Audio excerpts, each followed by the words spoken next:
Ուրախ ենք արձանագրել, որ 2025 թվականին մենք էլի շարունակում ենք լինել բարձր աճի տիրույթում։ 2025 թվականի արդյունքներն է ամփոփել ֆինանսների նախարարը, նշելով ակնկալում են, որ տնտեսական աճը կլինի 5,5-ից 6%-ի շրջանակում։ Գնաճը եղել է 3,3%-ի շրջանակում։ Հարկեր ՀՆԱ ցուցանիշը բարելավել է սպասվածից ավելի։ Մենք ամեն տարի թիրախավորել ենք 0,5%-ային կետով հարկեր ՀՆԱ-ի բարելավում, եւ եթե ամեն ինչ մեր կանխատեսումների շրջանակում լինի, ամենայն հավանականությամբ մենք ունենանք 1%-ային կետով հարկեր ՀՆԱ բարելավում 2024 թվականի համեմատությամբ եւ կհասնենք արդեն 24,5%-ի, ինչը մեզ մոտեցնում է կառավարության 21-26 թվականների թիրախային 25% ցուցանիշին, եւ ըստ էության 26 թվականին մեր առջև դրված խնդիրը կատարելը առավել հեշտ է դառնում։ Սպասվածից փոքր կլինի բյուջեի դեֆիցիտը, նշել է նախարարը։ Կառավարության պարտք ՀՆԱ ցուցանիշը կլինի կանխատեսվածից ցածր։ Սա իր դրական ազդեցությունն է ունենալու նաեւ պարտքի վրա։ Կառավարության պարտքն աճում է, բայց պետք է խոսել ոչ թե միլիարդներից, այլ ՀՆԱ-ի հետ համամասնությունից, շեշտել է նախարարը, հավելելով 2018 թվականին պարտք ՀՆԱ-ն 52%-ի շրջանակում էր, իսկ հիմա 48%։ Այսինքն մեր հնարավորությունները պարտքը սպասարկելու ավելի մեծացել են, կամ այլ կերպ ասած, կարելի ասել այն ծախսերը, որը մենք արել ենք պարտքի հաշվին, տվել են այն արդյունքները, որով հնարավոր է եղել մեր հնարավորությունները, մեր եկամուտները մեծացնել այնպես, որ մենք շարունակում ենք խնդիր չունենալ այդ ձեր ասած աճի պայմաններում, խնդիր չունենալ այդ մեծացած պարտքը սպասարկելու ուղղությամբ։ Ավելին ձեզ ասեմ, երբ որ մեր միջազգային գործընկերները նայում են, գնահատում են Հայաստանի ֆիսկալ կայունությունը, իրանք ասում են, որ դրականն է փոխվում։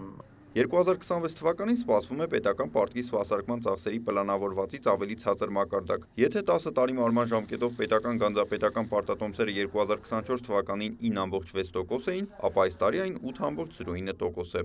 Մենք կարողացել ենք 24 թվականի համեմատությամբ ունենալ 306 միլիարդ դրամի ավել եկամուտներ եւ 350 միլիարդ դրամով ավելի ծախսեր։ Այստեղ հատկանշական է այն, որ մենք շարունակում ենք կապիտալ ծախսերի ավելացման մեր քաղաքականությունը եւ կարողացել ենք 151 միլիարդ դրամով ավել ծախսել կապիտալ ծախսերի գծով։ Նախարարին հարց ուղղվեց պաշտոնյաների պարգևավճարների մասին։ Չափելի ինչ ցուցանիշներով են դրանք արդարացվում։ Վահե Հովհաննիսյանը պատասխանեց, որ պաշտոնյաների աշխատավարձը վերջին 5-6 տարիներին չի փոխվել։ Կամ որակյալ մասնագետներ եւ որակյալ կամ մեծ հաջողություն ունեցած մարդիկ, ովքեր մասնավոր հատվածում ստանում են բավականին բարձր աշխատավարձեր, իրենց ներգրավելը պետական համակարգ տարբեր պատճառներով այդքան էլ հեշտ չի, եւ պատճառներից մեկը նաեւ այն աշխատավարձերի մակարդակն է, որը գոյություն ունի։ Բնականաբար կարելի է նաեւ ասել, որ քաղաքական կամ հանրային գործունեությամբ զբաղվող մարդիկ էլ ավելի խոցելի են, քան համեմատենք եթե մասնավորի հետ, եւ այստեղ գուցե նաեւ պետք է մի փոքր ավելին վճարել այդ աշխատանքը անելու համար։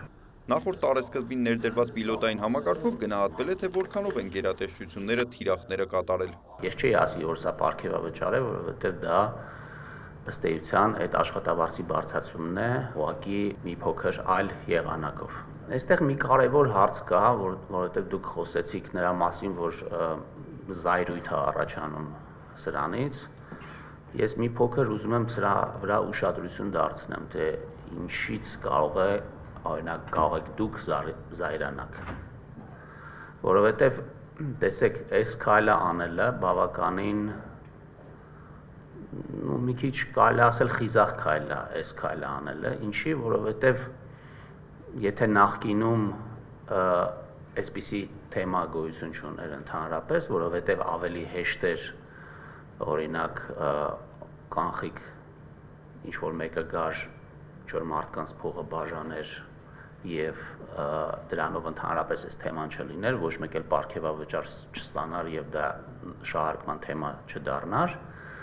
Հիմա մենք գնացել ենք այն ճանապարհով, որ պետքա ամեն ինչ թափանցիկ լինի, հասկանալի լինի։ Նախարարն անդրադարձավ նաև փոքր բիզնեսի համար 0% հարկ սահմանելու քաղաքական որոշ ուժերի խոստումներին։ Նշեց, որ միկրոբիզնեսի համար արդեն իսկ գործում է 0% հարկ։ Նրա խոսքով այսօր շուրջ 30-ից 40 հազար տնտեսվարող համարվում են միկրոբիզնես եւ որևէ հարկ չեն վճարում։ Հիմա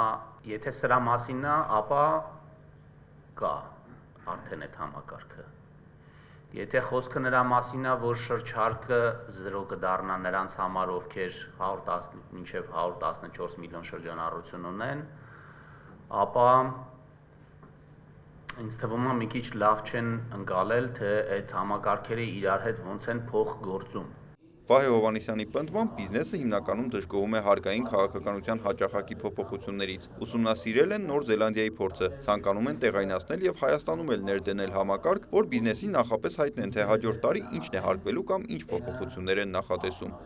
Նիկոլայ Ավետիսյան, Աշոտ Խաչատրյան, լուրեր։